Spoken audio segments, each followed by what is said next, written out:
did not make a choice to be born or not to be born. I did not make a choice what gender I will come in, male or female. I did not choose my parents. I did not choose who my brothers would be or who my sisters would be. I didn't even get to choose the schools I attended. Life simply happened, whether I was born ready or not. It is often said that the way you make your bed is the way you lie on it. But life happened, whether my bed was made ready or not. I was not born with a silver spoon in my mouth. But I have come to realize that success and achievement in life is not a function of the kind of spoon you were born with, but simply preparation meeting opportunity. Not all fingers are equal. You get to learn to make the best use of what you have. And when the desirable is not available, the available becomes the desirable.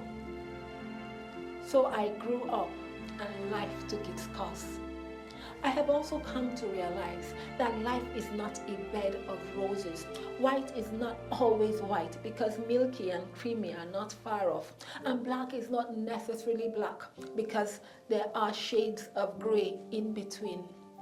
My father always told me, not everyone that smiles with you likes you, not all that glitters is gold. If I had given more heed to his instructions, more thoughts to his words, maybe, just maybe, I would have had less scars. But today, I have come to realize that for every crossroad there is a choice, and for every choice there is a consequence. Win or lose, right or wrong, I will live with the consequences of my choices, and it will echo throughout my lifetime, my past, my present, my future. And because I now realize the power of choices, that my choices defines me, it speaks of my belief system, who I am, I now choose more intentionally. And he said to me, I have this day placed before you life and death, blessing and cursing. Choose life that you and your children may live. So this day I choose.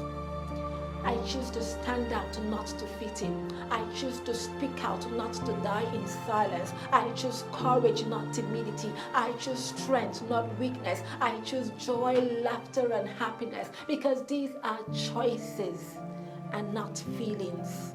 I choose to be a mother who would raise up godly seeds, seeds that will stand the test of a corrupt and perverse world, seeds that will stand uncompromised in Christ.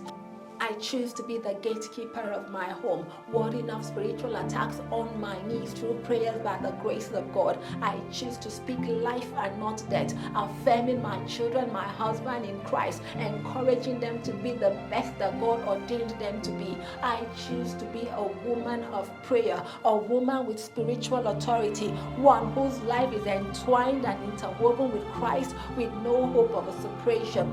I choose to be a woman whose words carries power in the spiritual realm, such that it is said, Paul I know, Peter I know, but who are you? Well, I am Diana Bassi Alex, God's mouthpiece.